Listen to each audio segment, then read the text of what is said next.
Hello class! Since I'm not here today, I have decided to give you a lesson through a video. This is going to be a short lesson since you should already know how to use US customary units, but just think of it as a quick review or recap so that you're refreshed with the same topic. It's going to be lesson 5.5, and using customary units of measurement. Okay, I expect you to take notes as you are watching the video so that you have an idea of what's going on, and also you need to have the notes for the notebook checks, so make sure you have them with you. I will go as I write, so hopefully you can follow me through. You can always pause and catch up if you're not so on par with me. So the EQ for today's lesson is going to be how can I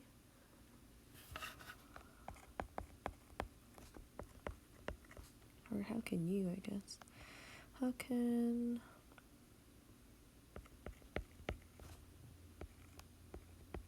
use dimensional analysis to convert unit measure.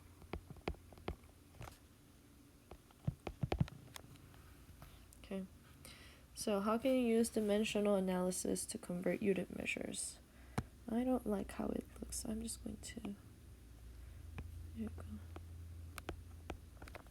Okay, so we're going to first look at the vocab. What is dimensional analysis? Okay, we need to know what dimensional analysis is to be able to use that to convert unit measures. So the vocab word for dimensional analysis.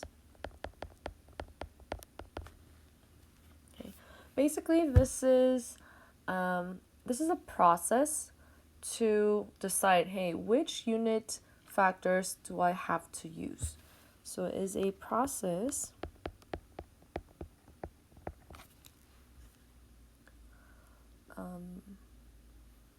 you use. How should I give you the definition?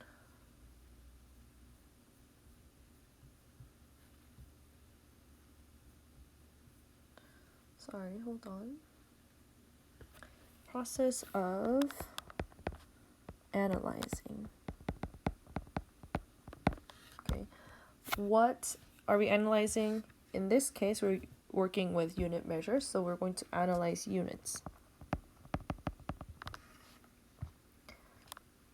And why do we analyze units? To determine or decide which units or which conversion factors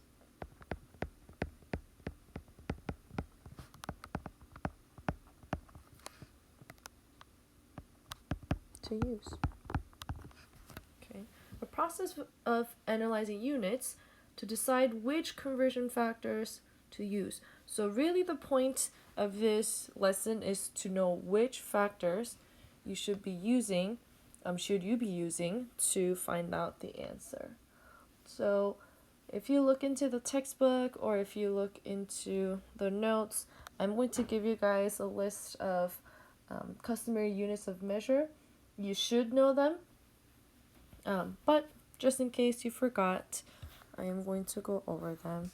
So I do want you to have either a chart or some notes to have this information. It is helpful just to know the common ones, at least, that we use all the time. So we have 3 different unit of measure that we use oftentimes. We have the length, capacity, and weight. So length I'm not really going to make a chart, but you can if you want to. So for length, we have different units such as, starting from a small one, we have inches, we have feet, we have yards, we have miles, and the list stops right here. So least to greatest.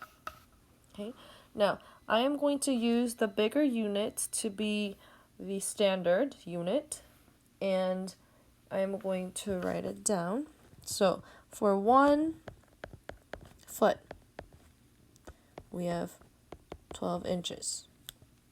For 1 yard, we have 3 feet. And then for 1 mile, we have 5,280 feet. Now, because we know that a yard includes 3 feet, we can also change the miles into yard as well. So what you do is 5,280 divided by 3, because it's 1/3 of it basically. So if you want to have 1 mile in yards, you can also have that as 1,760 yards. Okay, so length, this is probably going to be the gist of it. Whenever you're setting it up, you're probably going to use a fraction form like this. For example, like 12 inches, 1 foot, or it could be 1 foot equals to 12 inches. So that's how you're going to represent it for any of these unit measures, and these are called conversion factors. And we're going to use them later on as well. So for now, I'm just going to go through all the units. So capacity is how much can you hold in a container. We usually use this for any liquid items, or it could be like flour or things like that, but we usually use it for liquid items. We start with cups, we use it for C, pint, called PT, and then we have quart. I'll just make a little line so it looks like Q, and we have gallon. Okay, we don't use just G, right, because it's grams, which is metric system. So for this, you also, oh, I forgot, you also have fluid ounces. This is actually smaller than a cup, so we have to start that first, but it's okay, just have it somewhere in your notes. And I'm going to start with cups. So if you notice, I always start with the second smallest, I guess, so that you can use the smallest unit to build upon the next unit. So 1 cup, whenever you have a cup of something, it's going to be 8 fluid ounces. Okay, so standard ones, if you go to Starbucks, tall size is going to be 8 ounces. You'll have grande, that's going to be 12 ounces. And then for venti, you're going to have 16 ounces. So it kind of goes up in half the cup, from 1 cup, 1/2, and then 2 cups. For 1 pint, you're going to have 2 cups. For 1 quart, you're going to have 2 pints. Now, they are just going by twos if you realize it. So, if you want to find out how many cups are in a quart, you just do, okay, for 1 pint is 2 cups. I have 2 pints. It's going to be 4 cups. So 1 quart equals to 2 pints equals to 4 cups. And then we have the biggest one, which is gallon. 1 gallon equals to 4 quart. Okay. Last but not least, for the weight, it's going to show you how heavy things are. we have ounce. If you realize that we have the fluid ounce and then just regular ounce. Make sure you give the distinction between fluid ounce and regular ounce. Fluid ounce will have FL for fluid, and then just regular ounce will just have OZ for ounce. And we also have pounds, so it's LB, and then we have a ton, which goes by T. I'll make it a little more like this so it's not just a plus sign that you have. So for weight, you only have really two relationships that you can use. The first one is 1 pound. That equals 16 ounces.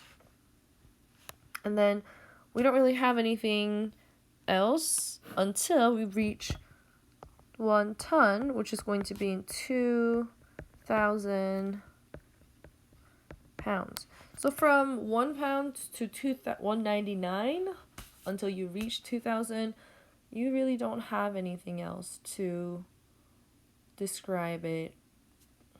So it's just a big unit to cover a whole lot of weight differences. Okay, so we have these weights, capacity, length, different units that we can use. You'll have to use appropriate unit measure to measure certain things, like let's say for a length of a pencil, you probably don't want to use feet or yards. You'll want to use inches. For a weight of a baby, you probably don't want to use a ton because it's going to be a big, super heavy baby. You want to use pounds, right? So you're going to use different appropriate unit measurements. Now, the important parts that we have to look into for this dimensional analysis, and we have to use this to convert measurements. So let's go ahead and take a look at it. Converting units. Now, some of you guys say, Ms. Park, I know how to convert units. I just have to multiply or divide certain numbers. I am going to ask you guys to show me work in terms of like set the equation up for conversion factors. So you'll have to show me the work, even though in real life all you have to do is to either multiply or divide, because that's really all you're going to use, but I need to see what's going on. Okay, so I am going to use some questions from the textbook. You don't have to have the textbook right now, but I am going to have you use a textbook for just following up with it. So you can pause the video if you don't have your textbook right now, and you can get it from your lockers or whatever. Okay, or take it out from your backpack. Okay, so I'm going to use some questions that are from the textbook. And you're also going to work on some questions from the textbook in class, and it has to be in class work. You are going to do it. It's not part of your homework. It's going to be a separate work in class, so you'll have to do it in class. Now, if you didn't have enough time to work on these questions in class, you can go ahead and finish it up and bring it back, but I will be checking this part for your notebook check, so just be aware of it. Okay, if you see, let's see, question example 2 on page 258.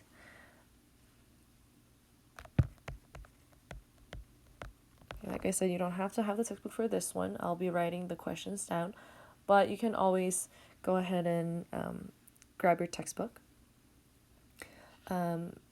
It says, use dimensional analysis to convert 10 quarts. This is example 2. 10 quarts to gallons. I don't know how many gallons it's going to be, but I have to change quarts into gallon. So what I'm going to do is I'm always going to start with whatever I have for the unit. I don't know if Mr. Zhang did it last year with you guys. Okay. And I'm going to make like an elongated cross sign on the side. The arm is going to be super stretched out. Okay. And I'm always going to put my starting number on the top left corner. That's going to be my starting point. And then what I'm going to do is put just 1 on the bottom, or you can leave it blank. Either way is fine. Okay, 10 quarts over 1 is just going to be 10 quarts. And I'm going to make sure whatever unit I have on this left corner, I am going to have the same unit on the right, but on the bottom. The reason why we need to put it on the bottom is so that we can cancel this out eventually. Kind of like just working with numbers, okay? So quarts, and then I have to change it to gallons. If I look back, I can change quarts and gallons directly. So I'm going to put gallons on the top. Now, by the time I cross out both quarts, I am going to be left with gallons. So this is a good thing so that I only have gallons left. Okay, and I'm going to see the relationship right here. It was for 1 gallon for quarts. Some of you may have a hard time putting the conversion units, conversion factors, because you're like, I don't know which one is going to be on the top, which one is going to be on the bottom. Just remember that whatever you have as a starting unit, the next car, because it's kind of like a train, will always have to have that same unit on the bottom or on the opposite side so you can cross them out. Okay? So in that case, you're going to have 10 divided by 4, or you can just simplify it. So you can have 2 times 2 is 4, 2 times 5 is 10. So I am going to be left with 5 over 2 gallons, which is really going to be 2 and 1/2 gallon. Okay, so I need to see this equations. You can write it like this, or you can just write it as 2 different fractions multiplying. It's going to be the same thing. The book gives it to you as multiplying 2 fractions, but if this is easier for you, you can just follow through this method. Either way, you're really doing the same thing. Okay, so I'm going to just give you some more example. It's going to be on the bottom, right underneath example. It says quick check. So we're going to do quick check, and I'm going to do A. Okay. So we have to complete each question. 14 ounces, and that equals to blank pounds. I don't know how this is going to work until I set up the equation. So I'm going to start with 14 ounces. Okay. And thankfully, all these questions, you just do it one step. You may have further ones later on in your questions, but you can do it just the same way. So I put 1 on the bottom, and I'm going to say, you know what? I know ounces and pounds can be just converted through one step, and I always have to put ounces on the bottom because I have to cancel out the ounces and just leave pounds. Now if I look up, I have 1 pound is equal to 16 ounces. Now for that one, I have to make sure that 1 pound is on the top, and then I put 16 ounces on the bottom like this. And then what I do is I cancel out the ounces, and then I can also cancel out the numbers. So I can divide both numbers by 2 again. So 2 times 7, 2 times 8, 16. So what I do is all I have to do is to put 7 over 8 pounds. And that's it. So all you have to do is to show your work, setting up the equation. If the equation gives you a fraction like this, 7 over 8, you don't really have to worry about anything. If it gives you improper fraction, you'll just have to change it into mixed numbers so they are proper, completely proper. Okay. So I did 2 questions. How about something like this? I'm going to do quick check this. This was 2. I'm going to do quick check 3. And how about you do question like this. I'm going to do a quick check on the bottom. 258 is this complete each equation, and it gives you 3 1/2 pounds equals how many ounces? So we just worked on a question that's opposite. We changed from ounces to pounds, but this is going to be pounds to ounces. And then let's see, 3 1/2. You have a couple of different ways. You can change it into improper fraction, or you can just put it as a decimal. What I'm going to do is I'm just going to put it in a decimal form. So 1/2 is 0.5, so 3.5 pounds. And actually, instead of equation sign, I'm going to put it over this thing, over 1. And then I also know that pound has to go on the bottom because I need to cross them out. And then ounces is going to be on the top. And then I know that for 1 pound, it's going to be 16 ounces. And then I simplify the pounds. I basically get rid of it. And then if you notice, all you have to do is to multiply 3.5 times 16. So 3.5 times 16 is going to be 56 ounces. Because we're just learning to set up the equation, I don't mind if you use a calculator to do the operation. For example, 3.5 times 16, I don't mind if you do that. But you need to show me this equation. Now, if you want to change the number here into improper fraction, I'm also going to show you that because you are going to have some questions that deals with improper fraction. So I'm going to show you that as well. So 3 times 2 plus 1 is going to give you 7/2 pounds. But I'm just going to do it as if I am working on the question, like the left one that we did equation. And then it's going to be the same like this, ounces. So if you notice, you're really going to multiply. Multiply 7/2 times 16. So if you do 7/2 times 16, it's really 16/1. So you can simplify 2 and 16 and just do 7 times 8. And that gives you also 56 ounces. So either way is going to work in this case. So either you work with decimals or improper fraction, you should end up with the same answer. Okay, so I think this is pretty simple. I want you to work on a number of different things. So in classwork,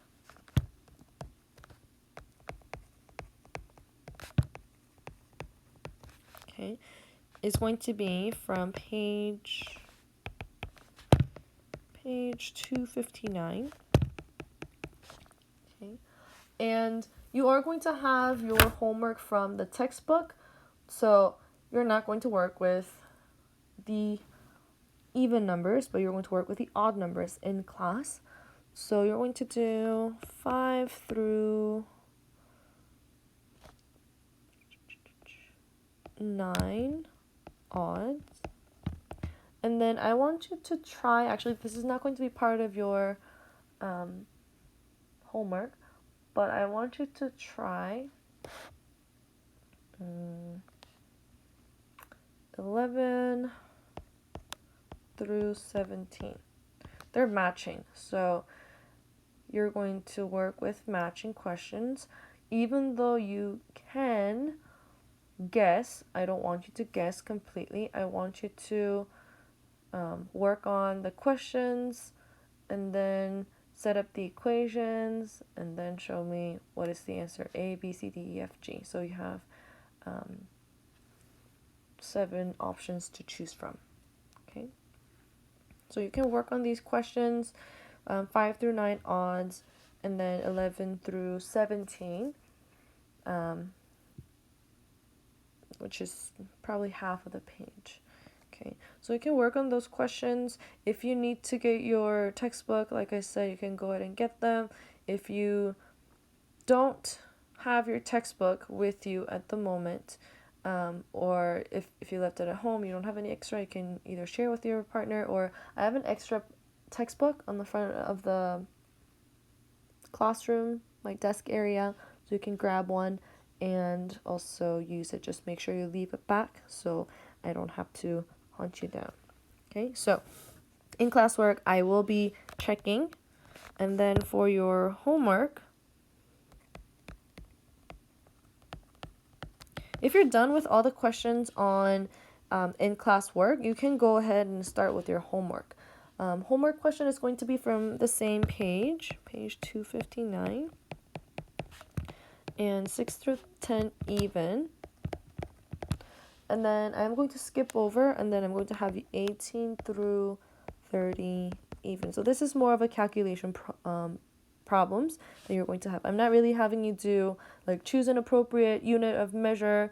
You probably have a better idea of which one should you use for different times, different situations. So I'm not really going to have you do that. So hopefully you can work on these questions individually. If you want to just do all the questions on one page, you can do that. I don't mind if you do that, and just bring it back. We will have a class back on 21st, which is tomorrow, so Thursday. So Thursday I am going to be with you guys again, and we'll go over any questions you have, so hopefully you'll be able to follow through.